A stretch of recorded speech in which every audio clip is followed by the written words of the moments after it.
Olá, tudo bem? Eu sou a professora Daniela Coutinho, sou mestre em Direito e esse é o canal Civilize-se. Hoje nós vamos terminar os comentários das questões de Direito Civil do 30º exame da OAB.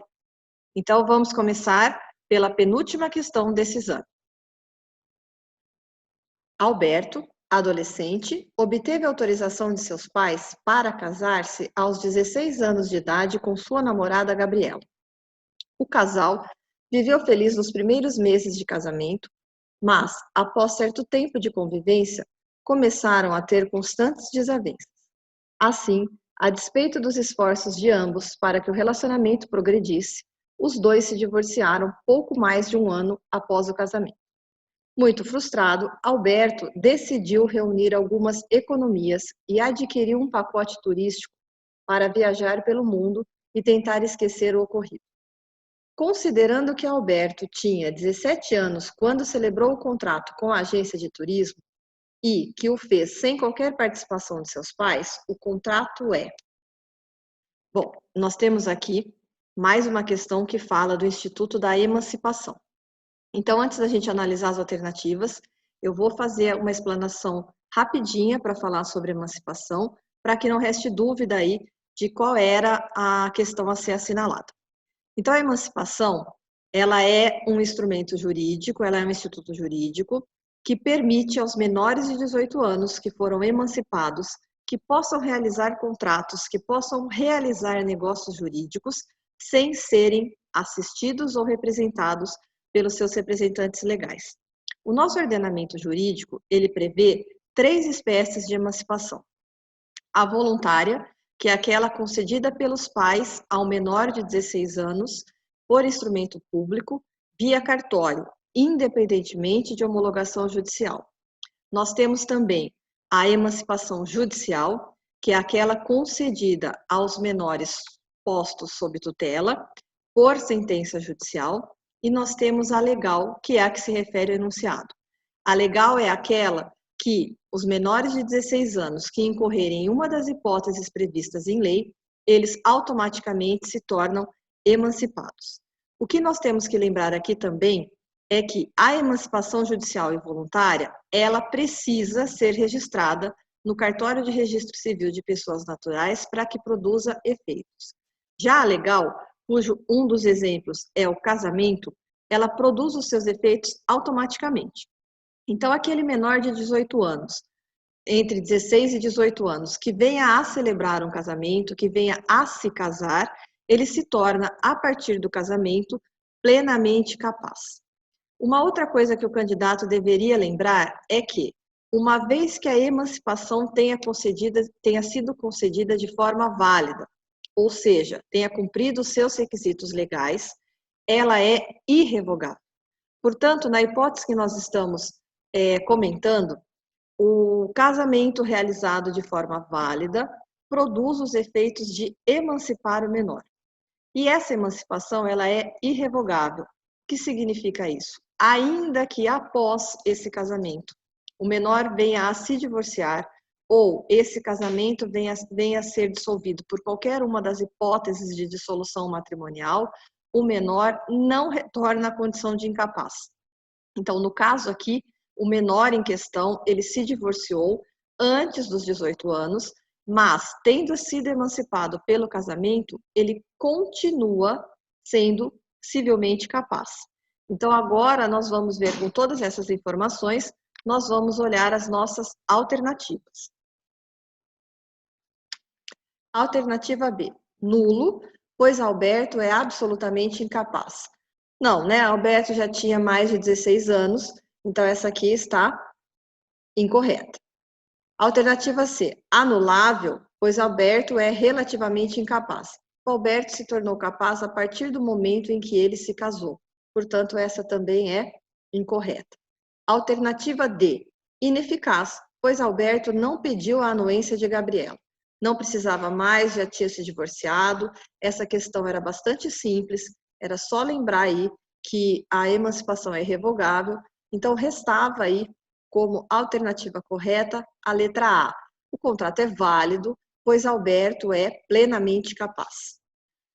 A fundamentação da alternativa A, além dos conceitos que eu trouxe logo depois do enunciado, estava lá no artigo 5º, parágrafo único e seus incisos. Então, eu recomendo a vocês que sempre leiam, se estiverem estudando, se estiverem se preparando para o exame de ordem, que deem uma olhada na previsão expressa de lei, ok?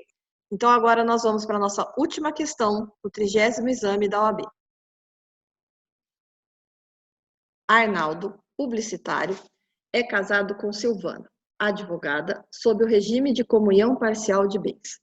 Silvana sempre considerou diversificar sua atividade profissional e pensa em se tornar sócia de uma sociedade empresária do ramo de tecnologia.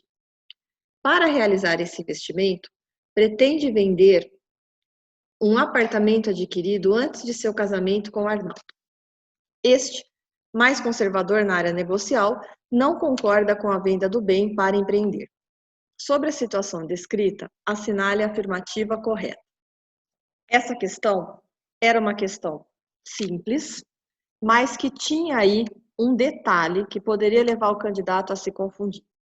Então, eu vou começar a falar logo do artigo 1647, inciso 1, que traz ali quais são os atos que o cônjuge, então, quais são os atos que aquela pessoa que é casada não pode realizar sem a anuência do outro cônjuge, que é o que nós chamamos de outorga conjugal.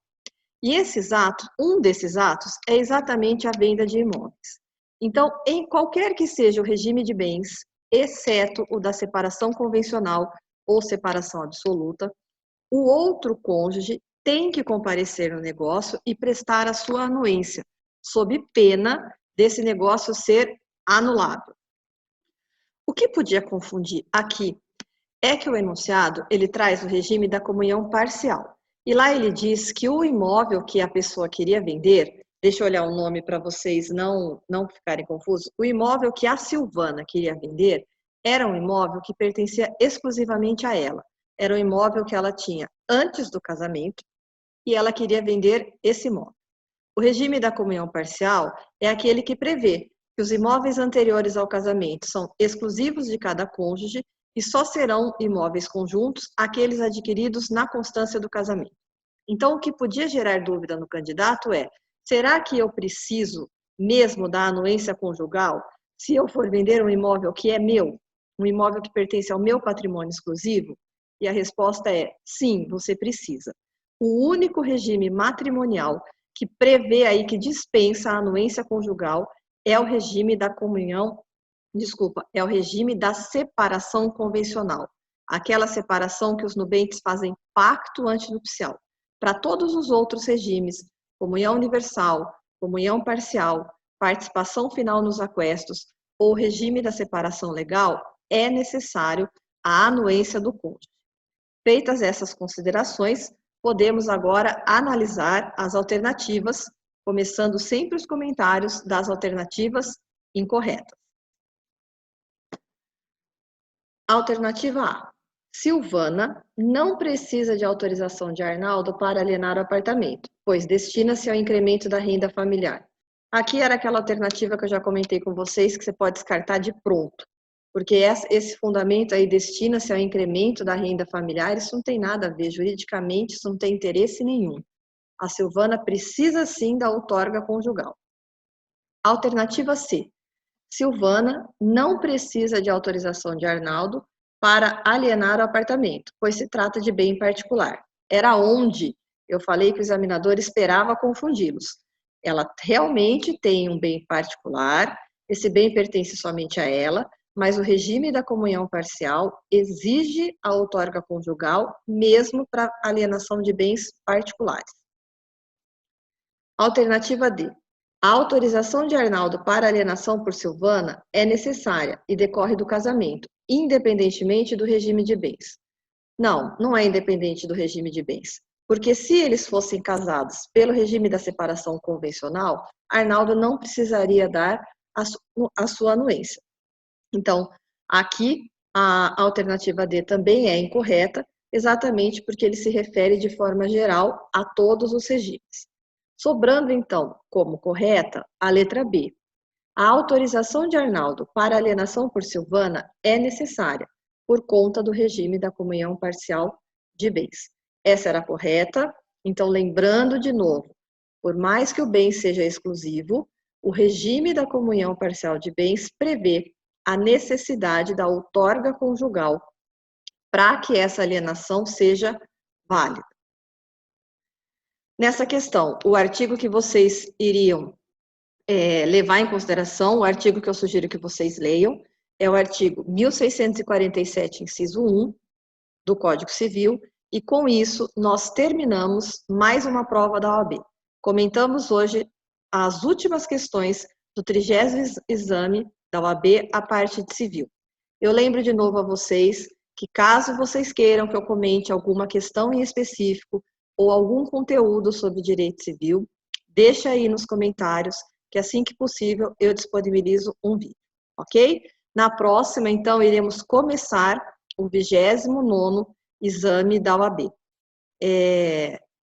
Ótimo estudo para vocês e até a próxima.